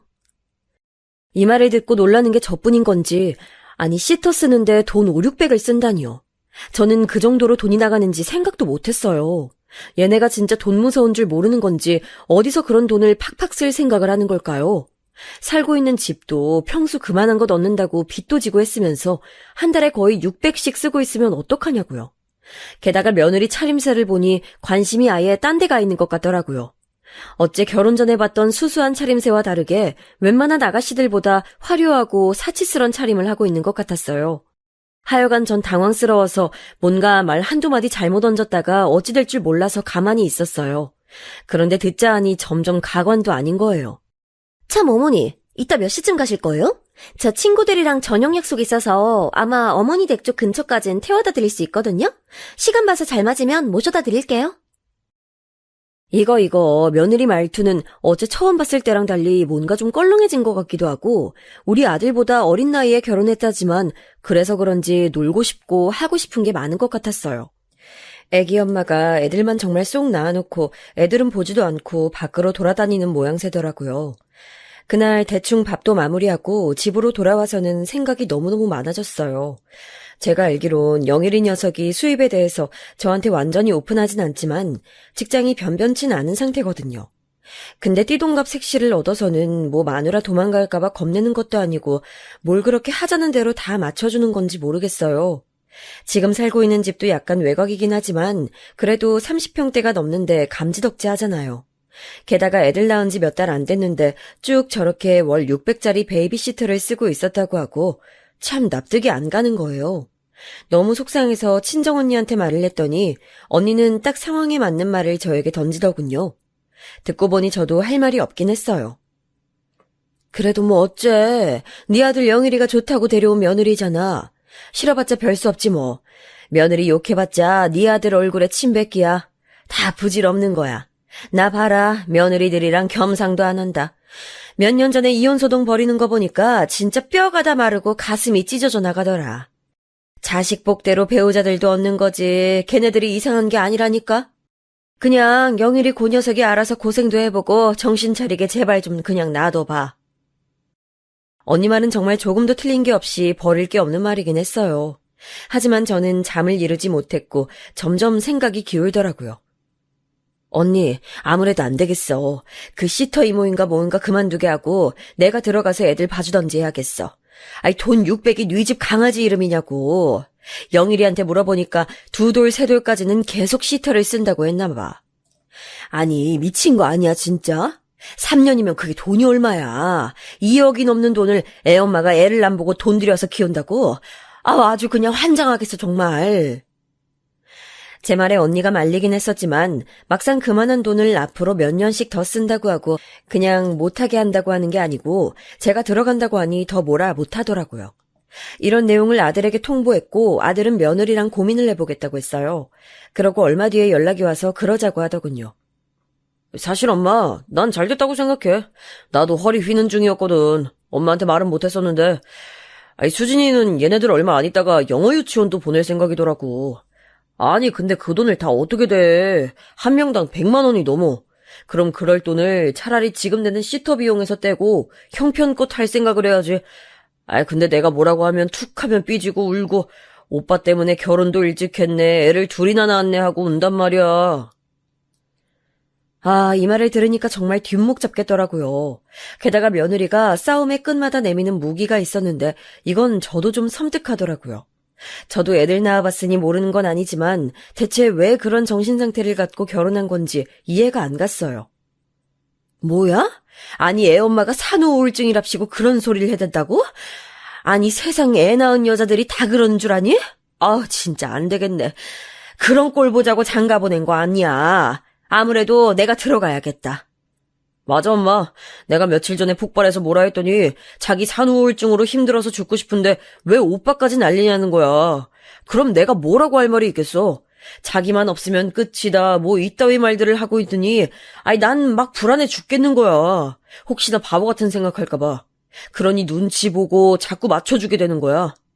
암튼 이번엔 나도 좀 강행을 해야겠어. 엄마가 와서 봐주면 좀 더 낫겠지. 그나마 다행히도 아들도 저랑 같은 생각이었고 이걸 어찌어찌 며느리에게 이해를 시켰더군요. 제가 봐줄 생각이긴 했지만 그 이모님인지 뭔지처럼 잠까지 자가면서 봐줄 수는 없었어요. 당연히 이건 얘기가 된 줄 알고 저는 매일 버스를 타고 갔는데 며느리 생각은 그게 아니었나 봐요. 저도 혹여나 제가 자주 들락거리면서 마찰이 생기지 않을까 싶었는데 아니나 다를까 쉽지 않더라고요. 저기 어머니, 와서 애들 데리고 주무시는 것까진 안 되시나요? 이모님은 그렇게 해주셨었거든요. 그런 조건으로 알고 어머니가 봐주시는 줄 알았는데 이러면 어머니 가시고 난 다음에 제가 너무 힘들어요. 애들 하나 울면 따라 울고 지금 하나 재우기도 힘들단 말이에요. 며느리가 이렇게 볼멘 소리를 하는 턱에 어쩔 수 없이 그런 몇 달간만 제가 데리고 자겠다고 했어요. 근데 확실히 정말 보통 일이 아니더라고요. 며느리 말은 과장이 아니었어요. 한 놈 울면 또 따라 울고 저도 연달아 키워본 적이 없고 애 키운 지 오래되기도 했었잖아요. 하다 보니 저도 욕심이 나는 건지 무보수로 애들 봐주겠다는 건 아무리 봐도 너무 손해 같았어요.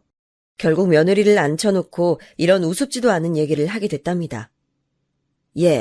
내가 신우, 정우 데리고 자보니까 진짜 죽겠어. 내가 환갑 넘어서 이렇게 돌보려니까 너무 힘들다 진짜.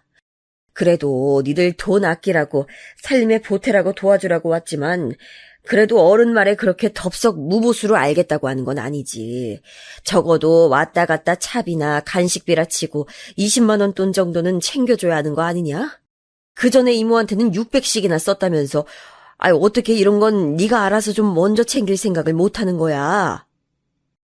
이 말을 하다 보니 저도 참 이런 얘기까지는 안 하고 싶었는데 결국 이게 시애미 짓인가 싶어 생각이 많아지더라고요. 그런데 제가 그렇게 못할 얘기, 못 따질 얘기를 한 건 아니니까 말하면서도 자꾸 감정이 우악스럽게 붙더라고요.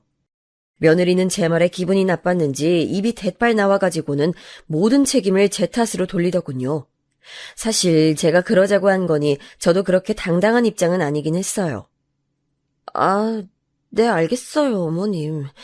근데 저희는 이모님이랑 잘 지내고 있는데 어머니가 들어오신다고 하셨잖아요. 돈들 아끼라고. 그런 거 필요 없이 봐주신다고 했던 것도 어머님이세요. 왜 제 잘못처럼 말씀하시는 건지. 저야말로 좀 서운한데요. 왜 그때는 아니라고 하셔놓고 이제 와서 돈 달라고 왜 그것도 안 주냐고 뭐라고 하세요. 이거면 이거고 그거면 그거지. 자꾸 말 바꾸시니까 헷갈려요. 이 말에 저도 확 받아치고 싶었지만 며느리 말이 완전히 틀린 건 아니니까 그냥 숨만 몰아쉬면서 듣고 있었어요. 이렇게 고부간의 감정이 쌓이는 건지 듣고 있다 보니까 이게 참 뭐하는 짓인가 싶더라고요. 아들 살림에 너무 참견한 것 같기도 하고 말이죠. 희한하게 또 그런 와중에 큰아들이랑 연락이 안 됐는데 글쎄 우리 애들은 왜 그렇게 소리 소문 없이 누굴 만나는 건지 얘도 만나는 여자가 있다면 소개를 하겠다는 거예요. 없는 살림에 뭐 결혼을 전제로 만난다나요.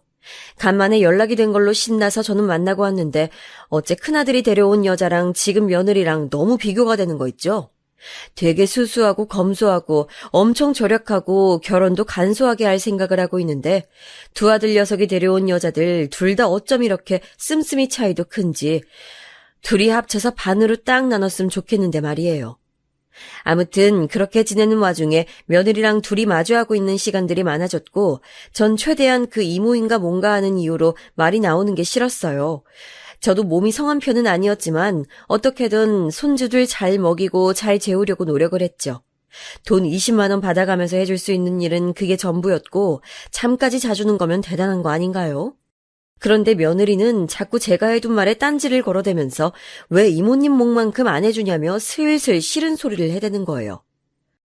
저기 어머니, 그전 이모님은 반찬이랑 밥 같은 것도 해주셨는데 어머니도 반찬 갖고 오시긴 하는데 그건 너무 부족한 것 같아요. 저랑 오빠는 못해도 일주일에 3번 정도는 꼭 제육이나 삼겹살 같은 건 먹고 싶은데 조금만 장 봐서 해주시면 안 돼요? 밥 정도는 제가 할게요. 이렇게 말하면서 너무 어이가 없는 게 자기도 되게 맞춰주고 있고 짜증난다는 투로 말을 하는 거예요. 결국 이게 화두가 돼서 정말 이 말 같지도 않은 주제 갖고 둘이 크게 싸우게 됐어요. 저는 저대로 팽팽한 의견이었는데 며느리는 며느리대로 또 엄청 강경한 거예요. 다른 분들이 보실 때는 누구 잘못으로 보이시나요? 며느리의 입장을 정말 가감없이 전달해 보도록 할게요. 이모님이랑 우리는 잘만 지내고 있었는데 어머니가 갑자기 오셔서 멋대로 이모님 그만두게 하고 우리 집으로 들어오셔서는 다 참견하시고 이모님이 하던 업무에 반도 안 하시잖아요. 애들 봐주시고 밤에 데리고 주무시고 반찬거리 주중에 좀 갖고 오시는 걸로 끝나잖아요. 제가 바랬던 역할은 거기에 밥이랑 집안일도 해주시는 건데 그건 못 하시겠다고 하고 왜 저희 계획들 다 망쳐놓으시는 거예요? 아무것도 필요 없다고 하시더니 또 돈 20만 원은 달라고 하시고 드렸더니 딱 어머니가 정해놓은 일만 하시잖아요. 저번에 신호 다쳤을 때도 어머니가 소파에서 TV 보시다가 못 보신 거고 저 진짜 속상해요 어머니. 이렇게 며느리는 정말 숨도 쉬지 않고 저한테 다다다다 따져대는데 아주 보통 쌓인 게 아닌 거예요. 어린애가 먼저 그렇게 말을 트고 쏟아내니 저도 못할 말이 없었어요. 넌 뭐 말이면 단 줄 알아? 니네가 지금 무슨 돈 600씩 하는 시터를 쓴다며? 그렇게 쓸 형편이야? 게다가 한두 달도 기가 막혀 죽겠는데 앞으로 2, 3년은 그렇게 산다고 했다며. 돈도 돈이지만 그럼 도대체 네가 애들 낳아놓고 엄마로서 뭐라고 사는 거냐? 쟤네는 엄마가 그 이모인지 이모 할머니인 줄 알지 네가 지 엄마라는 거 알기는 해? 결혼해서 그만한 환경을 누릴 정도로 네 남편 돈 많지 않아. 그만큼 돈 없어. 니네들 돈 아끼고 잘 살라고 내가 와서 해줄 수 있는 한 최선을 다하고 있어. 근데 그렇게 불만이 많아? 할 말이 많냐고! 그런데 말이에요. 이렇게 쏟아내고도 전 할 말이 너무 많고 답답해 죽겠는데 제 말에 부르르 떨며 얼굴이 벌개진 며느리는 안방에 들어가더니 전혀 나올 생각을 안 하는 거예요. 한참 지나 아들을 통해서 전화를 받고서야 그 의미가 무엇인지 알았어요. 네, 참 진짜 살다 살다 별 모 같은 경우를 다 겪네요. 저래놓고 글쎄 우리 아들한테 전화해서 뭐라고 했는지 아세요? 엄마, 나 진짜 전화 받고 철렁했어. 정말 어떡해. 수진이가 당장 다시 이모님 안 쓰면 자기 이대로는 애 못 키울 것 같아. 어떡해, 엄마? 와, 이 말 들으니까 정말 환장하겠는 거예요. 아니, 이대로 애를 못 키우면 어쩔 건데요.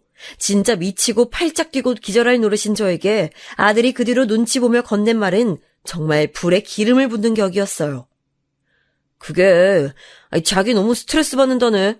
산후 우울증이라 힘든데 엄마랑 사이가 이 모양이니 죽을 것 같대. 그러느니 이혼하자고. 참, 나 어떡해. 정말 제 귀로 뭘 들은 건지 납득이 안 가는 거예요.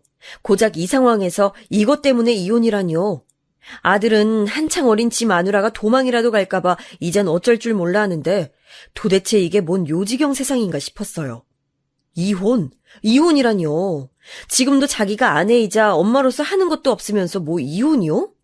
잠깐 어지라면서 눈을 다시 치켜뜨는데 아무리 생각해도 제 귀로 들어온 이 소리를 믿을 수가 없었어요. 그대로 저는 전화를 소파에 던져버리곤 안방문을 쾅쾅 쳐댔어요. 예, 너 이리 나와봐. 나와보라고! 안 들려? 나오라고! 못 들은 척 계속 있길래 너무 화가 나서 발로 문을 걷어차댔더니 그제서야 또각하면서 문이 열리더군요. 소리 자체가 문을 잠궜다가 푸는 소리라서 더 열이 받는 거예요. 잔뜩 뾰루퉁한 얼굴로 짜증난 얼굴을 한 며느리에게 꿀밤을 한 대 쥐어받고 싶은 심정이었지만 꾹 눌렀어요. 전 이혼이라는 말을 들은 순간부터 이제 이 이상 수습할 길은 없다. 더 볼 것도 없다는 생각이 들더군요. 자랑은 아니지만 워낙 고생하며 살아와서 그런지 아니면 아닌 거라고 선을 긋고 살아왔어요. 그게 지금의 저를 살게 해준 인생의 한 방도이기도 했었고요. 아무튼 저는 여기서 깔끔하게 매듭 짓고 아니면 어쩔 수 없다는 생각이 들어 마구 말을 쏟아내게 됐어요. 너 이혼이라는 소리를 했다지? 나랑 같이 이러고 사는 게 힘들다고. 네 남편한테 전화해서 그리하자 했다며. 그래, 돈 600씩 한 달에 써제낄 수 없으면 필요 없다 이거야? 서방이고 뭐고 자식이고 뭐고 다 내팽겨치겠다 이거지?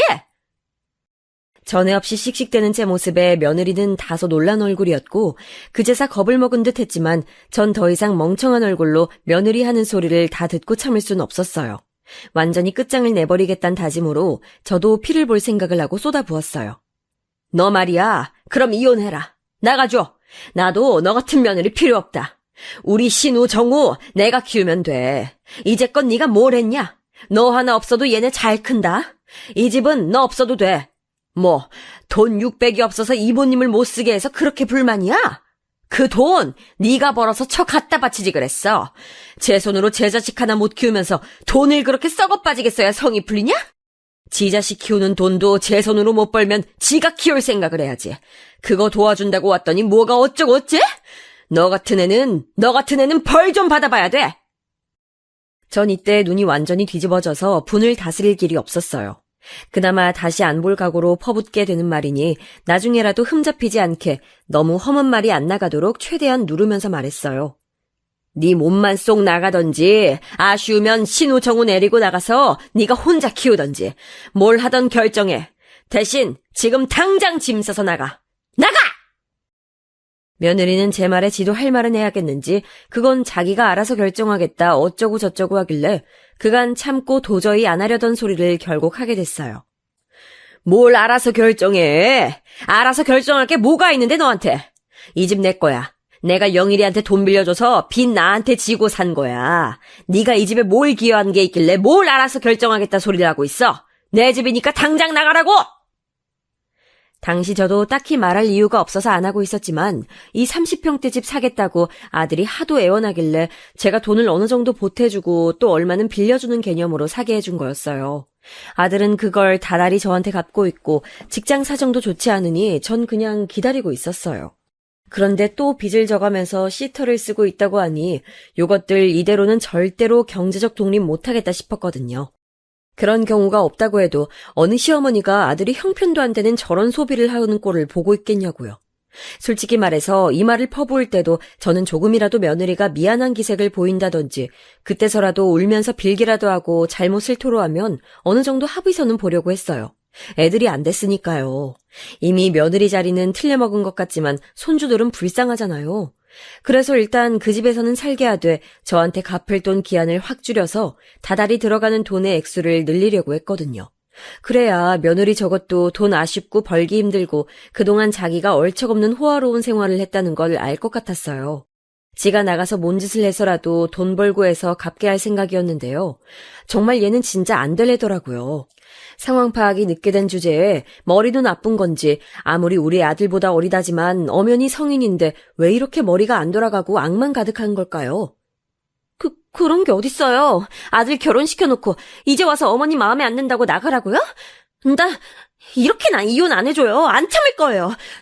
저도 가만히 있지 않을 거라고요. 그러면서 대책도 없는 주제에 지가 무슨 고소나 뭘 할 것도 아니면서 방방 뛰어가면서 절 마구 노려보는 거예요.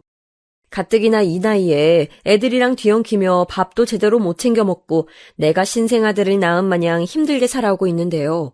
우울증은 내가 생길 지경인데 며느리가 저렇게 뻔뻔하게 발악하고 이혼 얘기를 하니 저도 더 이상은 넘기기가 힘들겠더군요. 이때가 제가 제 자식에게 있어서 가장 피도 눈물도 없이 아주 매섭게 내쳤던 때인 것 같아요. 아들까지 고생하게 되는 건 바라지 않았지만 아들이 저런 며느리를 데려와서 이런 고생을 시키고 중요한 상황에 판단도 잘 못 내리고 눈치만 보고 있는 거예요. 정말 자식이란 존재에 질릴 대로 질려버린 저는 얼마간 시간을 주고 얘네들을 나가게 했어요. 막판에 가서야 며느리는 제가 뜻을 굽히지 않는 걸 보고 무릎을 꿇었지만 그런다고 되돌리기엔 이미 많은 것들이 행정적으로 결정이 나버렸어요. 뒤늦게야 죄송하다고 울고불고 전화를 걸어대고 잘못했다 어쩌고 하는 며느리를 보니 더 징그럽고 꼴도 보기 싫더군요. 내가 있을 때 외려 눈치 보게 만들고 문 쾅쾅 닫고 다니고 돈 20만 원 주는 것조차도 까먹고 며칠씩 미루던 주제에 이 집도 제가 다 해주다시피 했고 재산이 조금 있다는 걸 알더니 저렇게 심파 주인공처럼 울어대면서 용서를 구하는 거예요. 전 정말이지 며느리도 며느리지만 둘째 아들 자체한테도 너무 질려버렸어요. 얘로 인해서 제가 마음고생한 게 정말 얼마나 많은지. 손주들은 짠하지만 제가 좀 살아야겠더라고요.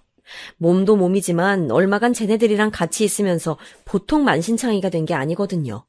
둘째 아들은 저한테 미안하다고 말은 하는데 그러면서도 여전히 저한테 기대려고 하는 게 보이니 진저리가 났어요. 엄마, 우리 원룸 겨우 구했어. 진짜 힘들었어, 엄마. 근데 엄마 제발 화 좀 풀어주라. 우리 여기서 열심히 살게. 진짜 열심히 살게. 수진이도 애들 어린이집 보내고 일하겠대. 자기 손으로 일해보겠대. 엄마한테 자기가 너무 죄인이래. 그러니까 엄마, 우리 여기서 고군분투하고 열심히 살아볼 테니까 지나고 나면 다시 엄마가 좀 어떻게 나 좀 불쌍하게 여겨주면 안 될까? 나 애가 둘이잖아, 엄마. 진짜 이렇게 내칠 건 아니지? 엄마가 그럴 리 없다는 건 아는데. 진짜 듣자 하니 이게 나중엔 제 머리 위에서 놀려는 것처럼 나이만 먹었지 정말 지 손으로 뭔가 해결해 볼 생각이 없더라고요. 그제서야 저는 제 가슴을 세게 치며 며느리가 이상한 게 들어온 게 아니라 그냥 내가 잘못 키운 아들 그릇에 딱 맞아떨어지는 한심한 애가 들어왔음을 알았어요. 후회해봤자 아무런 뭣도 없고 그냥 당분간 눈 감고 쟤네들과 왕래 안 하고 사는 게 내가 살 길이겠더군요. 그 사이 큰아들은 어느 정도 준비를 해서 내년에 결혼을 예정하고 있어요. 만나는 아가씨랑 집이며 시기며 이것저것 알아보더니 혼인신고만 한다고 하고 형편껏 살겠다며 별다르게 연락도 잘 안 해요. 전 이제 자식들 걱정은 좀 한동안 내려놓고 친정언니랑 시간 내서 여행도 가고 저도 좀 회포를 풀어볼까 합니다. 사정을 들은 언니가 여러모로 기막혀 하면서 우리 이제 이렇게 살지 말자고 하더군요. 자식한테 의지하면 자식도 부담이고 부모한테 너무 의지해도 부모도 힘든 거야. 우리 그냥 형제 자매들끼리 그리고 맘 맞는 사람들끼리 알아서 잘 살고 잘 놀다 가야 돼. 내 친구도 이제 칠순인데 그렇게 맨날 놀러 다녀. 아이 툭하면 가평이네 청평이네 기차 타고 놀러 다니고 제주도도 가고 그런다고. 우리도 그렇게 살자. 가끔 가게도 맡기고 맛있는 것도 먹으러 다니고 하자. 자식들이랑 붙어 있어봤자 좋은 거 잠깐이야. 아주 힘들 때만 연락하고 돈만 타가고 좋은 거 보태주는 게 하나도 없어 이것들이.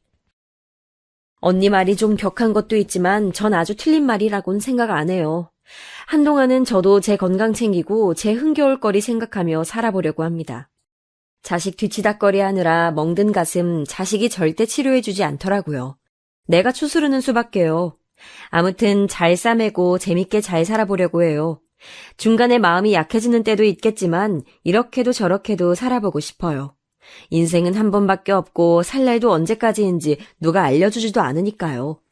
그럼 모두들 건강하세요. 들어주셔서 고맙습니다.